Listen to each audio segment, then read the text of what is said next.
He is head of media at campaign group Vote Leave, and he joins me from our Westminster studios. Good to see you. Thanks for being with us. Do you think this is the right move by the Prime Minister? This is effectively a vote of conscience for those ministers who are going to be casting their ballots.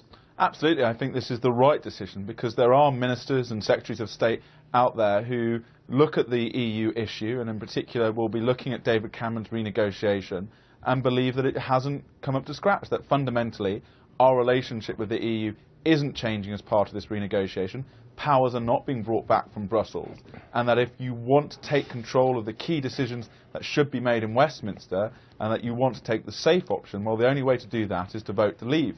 And I don't think the public would have found it or believed it genuine had ministers been forced to toe a line which clearly they did not believe in themselves. Michael Heseltine says that a divided cabinet before such a crucial vote will make Britain a laughingstock. Well, I think those comments are the real laughingstock here. It is very clear that this issue divides political parties. There are people wearing all colours of rosettes who are supporting both the Leave campaign and the Remain campaign, and we know that business opinion is divided on this issue.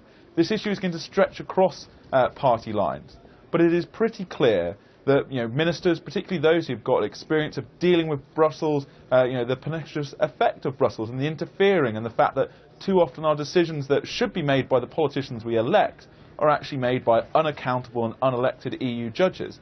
They will have experienced that and said, actually, I think we would be safer, we would be better off if we voted to leave. And I think it's really important that ministers are able to speak out like that because, the public deserve to hear these views, and to have somehow kowtowed them into keeping quiet just simply wouldn't have been credible, and it would have undermined the referendum.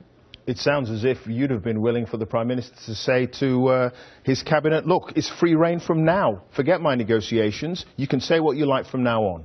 Well, that would be chaos, though, wouldn't it? There are certainly people who think that is when ministers should be able to freedom to differ. Do you think that? I think that the renegotiation is likely to come to a head in February at the next EU Council. We will see there that it is a trivial set of issues, that David Cameron has been mostly doing expectation management, and that actually they will pull a rabbit out of the hat, but it won't be actually about taking back powers, it won't be about ending the supremacy of EU law. I think that is the point when absolutely ministers should be given freedom to differ. If it comes sooner, superb, but I think that is certainly the last point at which ministers should be Zach Goldsmith said this morning, give due diligence to the Prime Minister and allow him to do this renegotiation. But what we have seen and what we know, if you've been following this issue, is that David Cameron has set out the limits of what his renegotiation will achieve. He set it out in that Donald Tusk letter. So we know the maximum amount that he can achieve. And when you look at that... You didn't frankly have the balls to put country before party.